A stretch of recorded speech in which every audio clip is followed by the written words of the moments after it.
Chapter 1. Awake and Energize. Starting your day with sound. For a few moments, music makes us larger than we really are, and the world more orderly than it really is. That is cause enough for ecstasy. Robert Jourdain, author and composer. I had the most wonderful morning, a friend wrote in an email to me last spring. I borrowed a friend's cabin for a week's vacation in the mountains, but I needed to wake up early to take a phone meeting. There's no alarm clock here, so I decided to try the alarm function on my iPod. I set it to wake me up with a randomly selected tune, thinking I'd get going the next day with Joan Osborne or maybe Elvis Costello. Instead, the first song I heard was my own teenage daughter, Jocelyn, singing a bluesy version of Summertime with her high school jazz combo, a recording we'd made at her recital the year before. I can't tell you how happy it made me to wake up to her voice now that she's away at college. I lay there in bed for the entire 3 minutes, looking out the window at the beautiful view while listening to the way Jocelyn phrased each line, remembering how happy she was performing and how proud of her we were, and also letting the song's lyrics take me back to memories of our summers together as a family. When it ended, I turned off the music and just listened for a minute to the birds singing and the wind rustling in the leaves. I can't tell you what a good mood it put me in, Don. I may start doing this every day.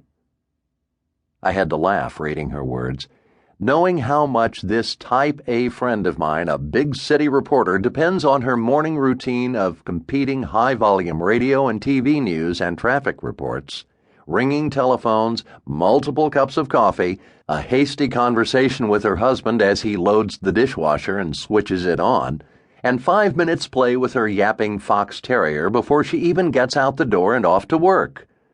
For the first time in years, perhaps for the first time since she had left college and started her first full-time job, she had experienced an entirely different kind of sound overture, and a floodgate of joyful emotions had briefly opened for her as a result. If only she would pause and consider how she might redesign her entire sound environment, I reflected, her fleeting good mood might deepen into a more lasting condition of decreased stress, increased optimism, and better overall health. What are the first sounds you hear in the morning before you open your eyes? The loud, insistent beep of an alarm clock? The voice of a news announcer or loud rock music on your radio?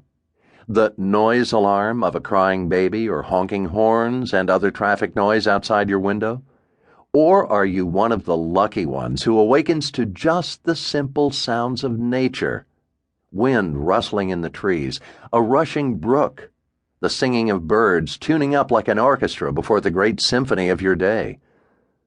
The first moment of awakening is brief, but it's important. What you hear influences your mood, alertness, energy level, and thus your behavior more directly and more profoundly than you may realize. Not only does each particular sound element create an impact, but the ratio of noise to organized sound, the layering of multiple sound sources, and the combined decibel level of all the sounds that greet you can all have a dramatically positive or negative effect. This effect can linger. As with a bell struck by its clapper, the effects of these sounds can resonate throughout your day. Sound is vibration. It has the power to affect us literally from the atoms up. Certain sounds, provided in the right context and combinations, can organize our neural activity, stimulate our bodies, retune our emotions, and thus allow us to begin our day in a calmer, more productive emotional state. Link 2.